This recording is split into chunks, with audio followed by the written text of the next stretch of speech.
Oh man, how How's are it you? going? Oh, I'm fine, thank you. Absolute legendary guest. Thank you so much for giving us some of your time. And man, can we talk a little bit about the new album? Uh, well, yeah, it's recorded. It'll be on sale shortly. Yeah, we've been lucky enough to have it for a little bit, so we've already given it a full playthrough. Yeah, you like it? You guys Mate. hit the ground running on this bad boy. I gotta say, I'm gonna be full transparent and full honest with you, right? Like you guys have been around for a long time, absolute iconic metal band. There's so many of your peers that will come back with a new release after a while, and they'll have the first single will drop, right? And it'll be an absolute belter, and it will be really reminiscent of their glory days, so to speak. And then the rest of the album, I find, is honestly not up to that level. Yeah. Oh, I know what you mean. Yeah. I heard Panic Attack and I was like, holy shit, okay, painkiller vibes, like, let's Yeah. go. And I got to say, listening to the album, I was beyond pleasantly surprised. And I don't mean to blow smoke up your ass. You don't need that from me. Nah, do But, it. Do it, man. but, I don't know. yeah, I was so legitimately blown away. The first three or four songs are just some of the heaviest, fastest stuff you guys have ever done. It's Well, incredible. thanks. I appreciate that. Yeah, 50 odd years, we've almost got it right. Yeah, I can't wait for you guys to get there. It's going to be great when you finally do. Yeah. Can I ask Yeah, how the fuck you do it? Yeah, where does the energy come from for that? That comes from Richie. I mean, that's him. It rubs off on the rest of us, you know. We did try and calm it down there for a while, didn't we? I mean, but Richie's first tour was Epitaph tour, and that the idea of it was then to forget the album, forget all this business. We'll just pick a couple of months here and a couple of months there, and try and slow down. That didn't work out at all. You know, we ended up working harder than we've ever done. Which is great, you know. It keeps me young, I'm sure, you know. I'm still 12 up here, you know, between my ears. I'm still a kid. You guys are going to Yeah, go yeah, super well. I'm much the same. Yeah. There you go. I've still got a train set upstairs and stuff like that. And, but yeah, it's the thing is, we've always tried to move along with every album. We always try and get a bit better and do something a bit different. Occasionally, there's a bit of a dead end, you know, like a turbo or maybe even a Nostradamus, where it's not to everyone's liking, you know. But we always try and make it a bit different. And although it'll always sound like Judas Priest because of the personnel, even when they change, you know, it's you know, I mean, Richie's been with us now for 11 years, give or take. And of course, Andy now has been with us. This will be his third tour. His third tour with us. He did Firepower. He did the 50th tour, and he's doing this new one. So you get the sound, and it sort of blends in, and it becomes Judas Priest over the years. So that underlying sort of core will be there, if you know what I mean. And then we come to the next album, and you try and take a step forward, try and take a step forward with each one. This one, funnily enough, is going to sound funny, but we had the benefit of COVID because we'd all pretty much got an album's worth of material before that hit. And the idea was to get it recorded, you know, while COVID was going on, which obviously we couldn't do. You've got Richie, Scott, and Robert over there in the States. You've got myself, Glenn, and Andy over here. So we couldn't do that, you know, which gave Richie loads of time to start perfecting the songs, which is great. That's all he did. Sitting there bored, so I'll do this here, I'll do that there, take that bit out, put something else in. That's good, though. Sometimes that's one of the reasons this album is probably more polished than some of the others. You know, by the time Scott and myself got a copy of the songs, so he could put his drum patterns and I'll put my bass lines to it. You know, it's pretty much complete. You know, and then vocals on top. So it was. It's never easy, but when you've got so much time to put things together, you know, it helps.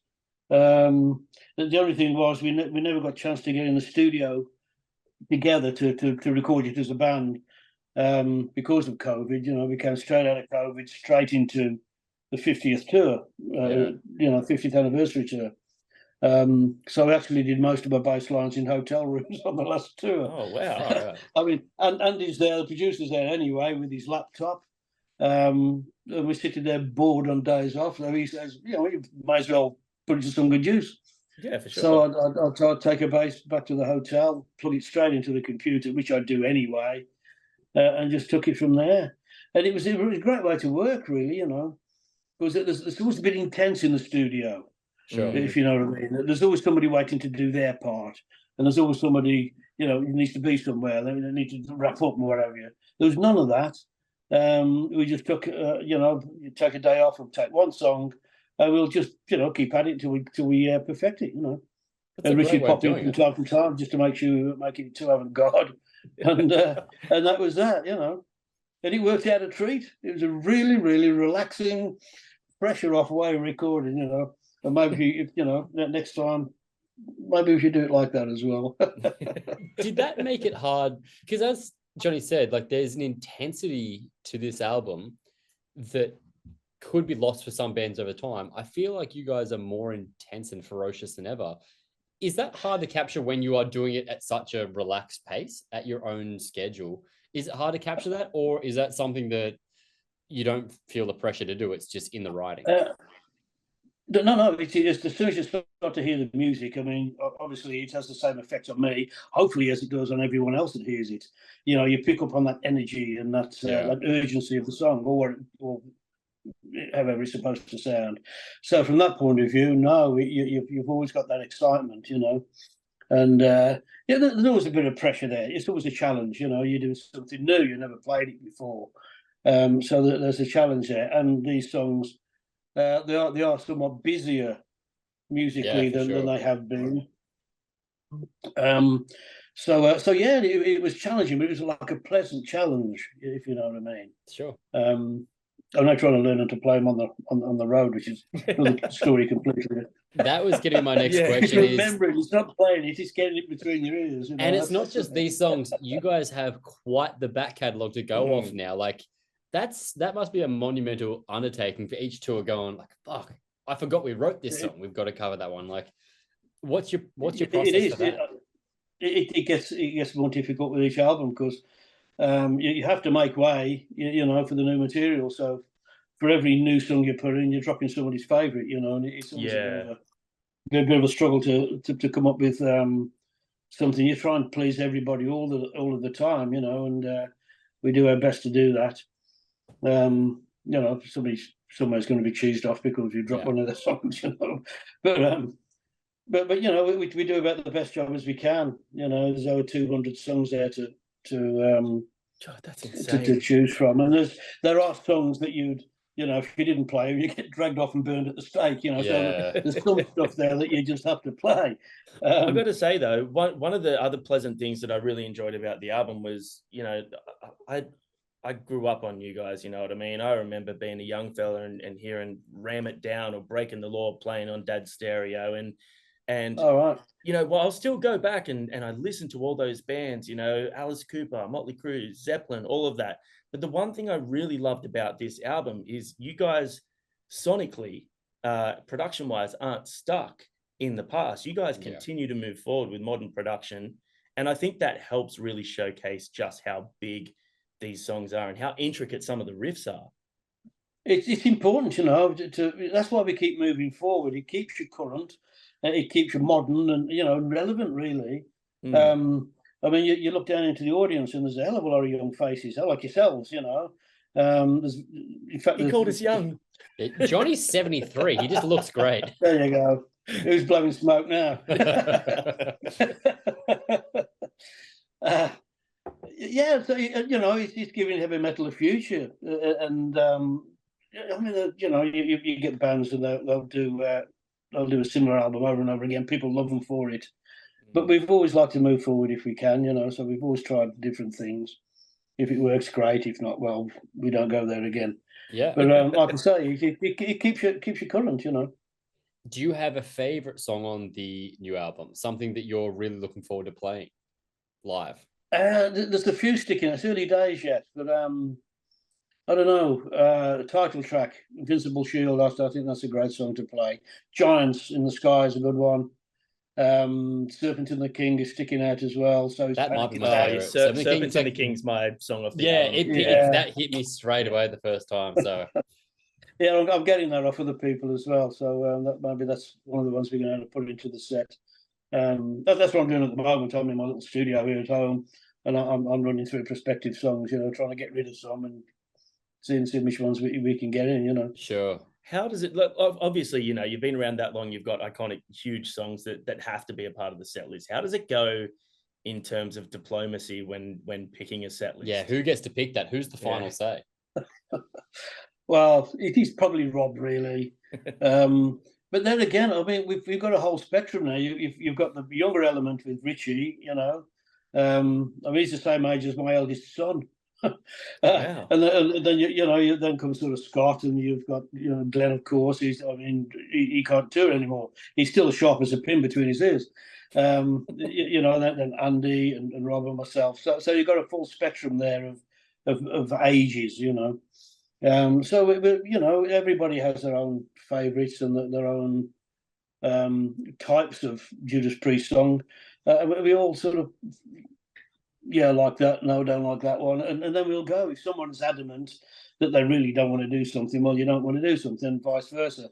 Yeah, if someone really wants to do a particular track, you do it. Like I say, you've got the ring fence tracks there, that you've got to do the breaking the laws and the living after midnight. It's songs like that, that you have to do. It's what brings people to the shows, basically. Yeah, sure. And then you've got your other sort of classic Priest songs, which is a little bit easier because you can swap and change those between, do a month, maybe we'd use one song, change it to another one of a similar kind.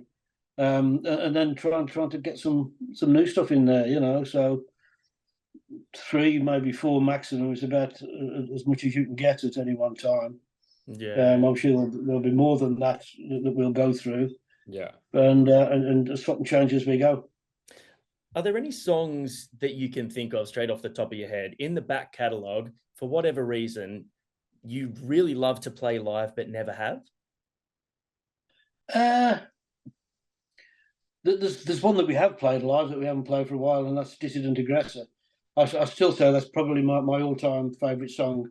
Oh, wow. It's just so raw. It's just pure rock, really. It's one of those songs that, and even in the studio, I can remember it being, it's 2 guitars, bass, drums, and vocals. And I think there might be 1 extra guitar on there through the lead break. Other than that, it's totally raw. Yeah, okay. It's exactly as it would be on stage, and I love that song.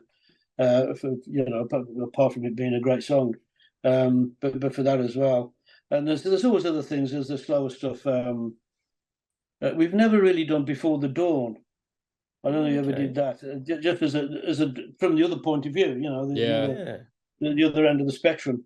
If there's a quiet part in, these days, people tend to prefer the more upbeat stuff rather than the quieter pieces. But we were known for that one time, Yeah. But that'd be cool to do as well. It's only about 2.5, 3 minutes long anyway, so it wouldn't take much time up. Just speed up a little bit, you'll be fine. But there's loads in there. There's loads of them. Sinner we haven't done, so it'd be great to do that again.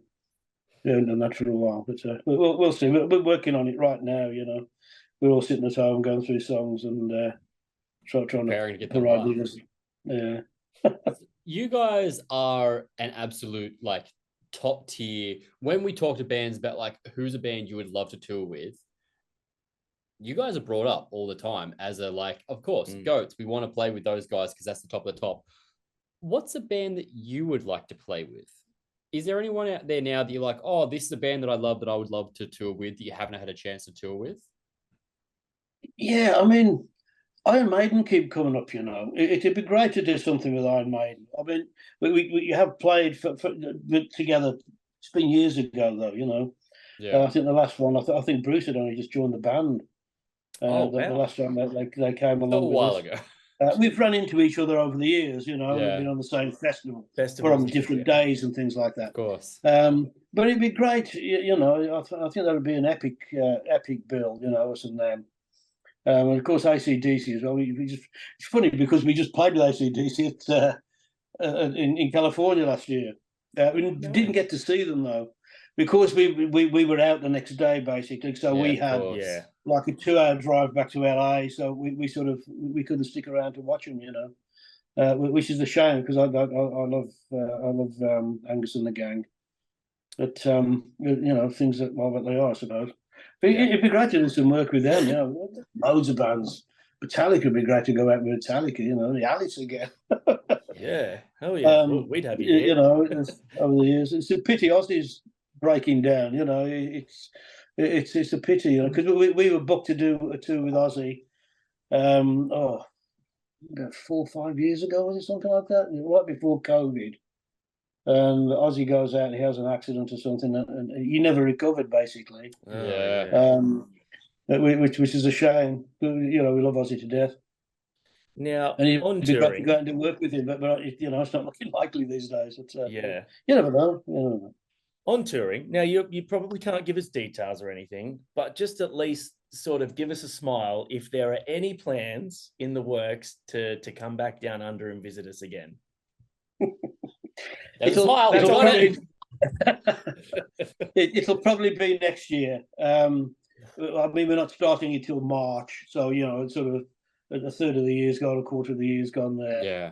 And of course, it's going to be sort of Europe, America, back to the festivals in Europe, back to America, and possibly Japan towards the end of the year. So it's going to run into 25 anyway. So it'll be then, I'm sure. Beautiful. How do you enjoy the touring schedule now? Because like it's a pretty draining experience, traveling and spending those days sort of like catching up with jet lag, playing a late show, going again. As you guys get older, is that getting harder? I've got to say, yeah, it is. You know, I mean, we don't spring chickens anymore, at least Rob and myself. You look great, you keep talking. But it does get more, you know, more draining, I suppose. But the schedules aren't as manic as they used to be. Sure. We are taking. I think we're doing sort of 3.5, maybe 4 shows a week. Yeah. Whereas in the heyday, you'd be doing sort of 6, maybe even 7 shows a week in the early days. You know. Yeah. You couldn't get enough of it. So we're not working as hard. It's just taking longer to do everything, you know. But we're not cramming as much into a week as we did.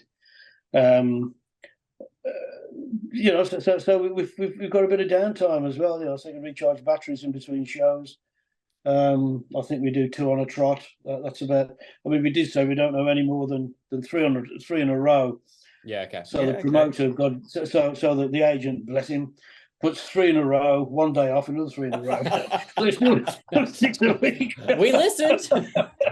I suppose So look, like, you know, at some point, when you've been doing it for so long, you know, like that longevity has to at least earn you a say in these sorts of things, you know, and you've afforded yourselves to have a little bit of that luxury. And when you are on a touring schedule then, and the way you do it now, has it afforded you guys a little bit more time to check out the places that you're going, that you might have been in on a whirlwind Australian tour and done 5 shows a week and then had to go home? Now you get So somebody, you know, comes with a suggestion doing bumfuck somewhere. I mean, I'm sorry, come on, am I allowed to say that? Oh, you insist you do. You know, you say, well, no. I mean, do we really need to broaden our horizons? We've been around for 50 years. We're quite happy with the place we've already been to. Thank you. We've already seen the horizon. Hear me out, guys. I've got a nice little 1,500 cap venue out in the desert. It's going to be great. There you go. Yeah, there you go. It's funny, we've been talking about like a bare bones tour, just going out the way we did. You know, forget the production, you know, just go out there. And I'll tell you what brought it on. When we at the beginning of the 50th year thing, we started in Europe, and right after COVID, and none of us had really played for quite a while. So we thought, well, maybe we should just go and do some clubs somewhere unannounced. and just get on there and do it. Yeah. We did a club in Berlin, and it was phenomenal. I loved it, you know. We just in there, jeans, t-shirts, back line, minimal PA, 1 or 2 lights. You know, something you could get into the back of a transit van, and it was great. I thoroughly enjoyed it. The crowd is right there, you know. When you do shows like after that, you know, we started looking at each other, and everybody sort of enjoyed it. And we thought, you know, you never know. Maybe just go back and do a last Yahoo tour, you know, the way we used to. Do you think you enjoyed it because it was a novelty, though? Like doing that back to back small clubs, do you think that would then be like, oh, there's a reason we don't do this anymore? These people are too close. Get the fuck back. That's an excellent point. Don't put us off. Yeah. His club, yeah. Ian, mate, it's been an absolute pleasure. Long-time fans, grew up on the music of Priest, and it's been such a pleasure to chat to you, and love the album. Yeah, congratulations on the album. It's phenomenal. We couldn't be happier for you guys. Oh, thanks. I appreciate it. Nath, Jimmy, it's been a pleasure. It really has. Thoroughly enjoyed it, mate. Thanks. We'll see you in 25. Absolutely. Peace. Thanks, Yeah, mate. Take care. Bye.